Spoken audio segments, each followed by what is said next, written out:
Hello friends, તો આજે હું તમારી સાથે ઘરકામને લગતા ખૂબ જ ઉપયોગી આઈડિયા શેર કરીશ. વિડીયો ખૂબ જ ઇન્ફોર્મેટિવ છે, એન્ડ સુધી જરૂરથી જોજો અને સારો લાગે તો લાઇક કરજો.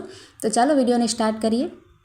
તો આપણી પાસે જે આ રીતના મિક્સરના સૌથી નાનું જાર હોય છે ને, આપણે જેમાં ચટણી કે મસાલો કરતા હોઈએ તે આપણે તેની ધાર હોય ને થોડા દિવસમાં તમે જોતા હશો કે આપણે આ એકદમ જામ જેવી થઈ જાય, બરાબર ચાલે નહીં અને અંદર આપણે હાથ નાખીને સાફ પણ ના કરી શકાય, વાગવાનો ભય રહે. તો તેના માટે આપણે તમને સરસ એક આઈડિયા બતાવું છું. તેના માટે આપણે શું કરવાનું, આ રીતના જે આપણે દવાના હોય ને ખાલી આપણે પેકેટ હોય છે, આ રીતના જો કાગળ, એ આના ખૂબ જ ધાર તેની તેજ કરવામાં ખૂબ જ સરસ હોય છે. તો તેને આપણે જો આ રીતના કટકા કરી લેવાના. આપણે જૂની દવાના કાગળ હોય ને, દવા આપણે નહીં, આ રીતના કાગળ જ ખાલી લેવાના અને આ રીતે કટકા કરીને નાખી દેવાના. અને ત્યાર પછી જે આપણે ચાની ભૂકી હોય ને, આપણે ચા બનાવીએ તેની ભૂકી નીકળે ને, તે પણ ખૂબ સરસ તેમાં કામ કરે છે. તો તે આપણે બંને વસ્તુ નાખી દેવાની અને 2-3 ચમચી એટલું આપણે સાથે પાણી એડ કરી દેવાનું. જો આ રીતે પછી હું તમને આ રીતે પીસીને સાફ કરીને બતાવું છું. તમે જોશો ને તો ખૂબ સરસ તમને લાગશે. આ રીતે આપણે મિક્સર ફેરવી લેવાનું એક આપણે થોડીક વાર માટે.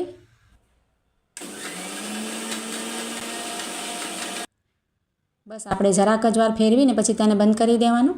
પછી આપણે તેમાં જે આપણે નાખ્યા છે ને તે કાગળ બહાર કાઢી લેવાના અને ત્યાર પછી આપણે તેને સરસ રીતે પાણીથી ધોઈ લેવાનું છે. જો તમારે કંઈ જ નાખવું નહીં પડે. આપણે સરફ, સાબુ કે આપણે તેનાથી ધોઈએ ને તો તેની વાસ પણ થઈ જતી હોય છે, સાબુની અને સરફની.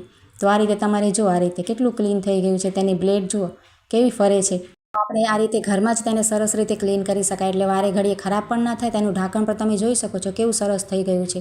ત્યાર પછી આ રીતે જે રોટલી આપણે રાખીએ ને, કેસરોલ હોય છે ને, તો થોડાક દિવસ પછી તેમાં એક અલગ ટાઈપની વાસ રોટલીની બેસી જતી હોય છે અને તે જાય નહીં આપણે માંજીએ તો. તેના માટે આપણે શું કરાય, આ રીતના આપણે છે ને ન્યૂઝપેપરના આપણે એક આ લઈ લેવાનું કાગળ અને તેના આપણે આ રીતના થોડા નાના નાના કટકા કરી અને આ રીતે ગોળા વાળી લેવાના. થોડાક આપણે 5-6 ગોળા વાળી અને તેમાં કેસરોલમાં આપણે નાખીએ અને જરાક અમથું પાણી છાંટી દેવાના, ભીના કરી નાખવાના. તો આ રીતે ન્યૂઝપેપરને ભીનું કરવાથી તેની બધી જે સ્મેલ હશે ને તે નીકળી જશે. જો આ રીતે બંધ રાખવાનું 1-2 કલાક અને પછી ખોલી અને તેને છે ને આપણે ન્યૂઝપેપર કાઢી અને સરસ ધોઈ નાખવાનું. આપણે આ રીતના જે પેકેટ હોય છે ને, મેગીના હોય કે પછી નૂડલ્સના, આપણે નાના બાળકોને બનાવી દેતા હોય ને લંચ બોક્સમાં કે એમ ઘરમાં પણ, તો આ રીતે આપણે ખુલ્લા રાખીએ ને તો ખૂબ જ તે ખરાબ થઈ જતા હોય છે. તો તેને ફોલ્ડ કરવાની તમને સરસ એક ટ્રીક બતાવું છું.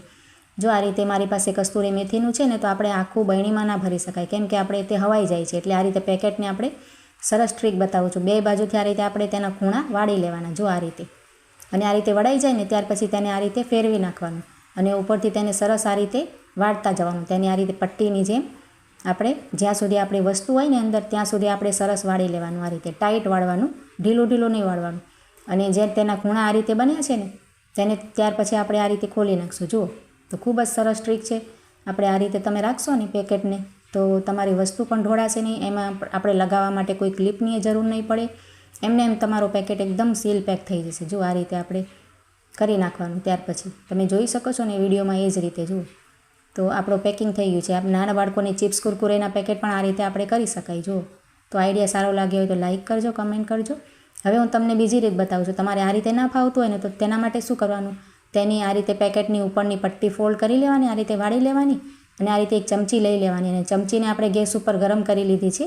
જો આ રીતે ગેસ ઉપર ગરમ કરી અને તેની જે પટ્ટી આપણે વાળી છે ને, ફોલ્ડ કરી છે ને, તેની ઉપર આ રીતે સરસ પ્રેસ કરીને આ રીતે ફેરવી દેવાની. આખી આપણે પટ્ટી ઉપર ફેરવી દઈશું. ગરમ ચમચી ગેસ ઉપર તમારે કરી લેવાની. જો તેનાથી પણ તમારા ચિપ્સ કુરકુરેના કે આ રીતના કોઈ પણ નૂડલ્સના પેકેટ એકદમ પેક થઈ જશે. ખુલશે પણ નહીં અને ઢોળાશે પણ નહીં. કોઈ ક્લિપની જરૂર ના પડે. જો આ રીતના આપણે દવાના બોટલ હોય ને, નાના બાળકોના હોય કે પછી કોઈ પણ વડીલના કે હોય, તો આ રીતે છે ને તેના ઢાંકણ ઢીલા થઈ જાય ને બરાબર પેક ન થાય ને તો શું થાય કે દવા ઢોળાવાની બીક રહે.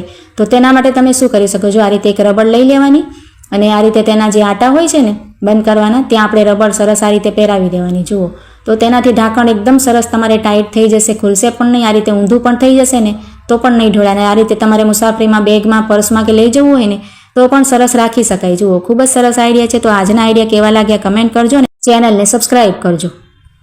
આપણે બાળકો પેન્સિલથી આ રીતે નોટબુકમાં ક્યારેક સ્કૂલે જાય અને લખતા હોય ને તો તેમની પાસે કદાચ રબડ ના હોય ને, આપણે જે ચેકવાનું ચેક રબડ આવે છે ને, જેને ઇરેઝર પણ કહેવાય છે, એ આપણી પાસે ન હોય તો તેના માટે એક સરસ હું તમને આઈડિયા બતાવું છું. શું કરવાનું, આપણે આ રીતે જે આપણે વાળમાં કે રબડ નાખીએ છીએ ને, જો આ રીતે એ રબડ આપણે 1 થી 2 લઈ લેવાના. તમે 1 લઈએ તો પણ ચાલે અને ત્યાર પછી તે રબડથી આપણે ચેકવાનું. જો આ રીતે તો અર્જન્ટમાં ક્યારેક આપણી પાસે રબડ ખોવાઈ જાય, બાળકો ખોવાઈ નાખે કે કદાચ ના હોય, ઘરમાં લેસન કરતા હોય, તો આ રીતે તમે કરી શકો છો. ખૂબ જ સરસ આઈડિયા છે. જો આ રીતે ચેકાઈ જાય છે. તમે ટ્રાય કરીને પછી કમેન્ટ કરજો અને બધા જ આઈડિયા કેવા લાગ્યા તે જરૂરથી કમેન્ટમાં કહેજો.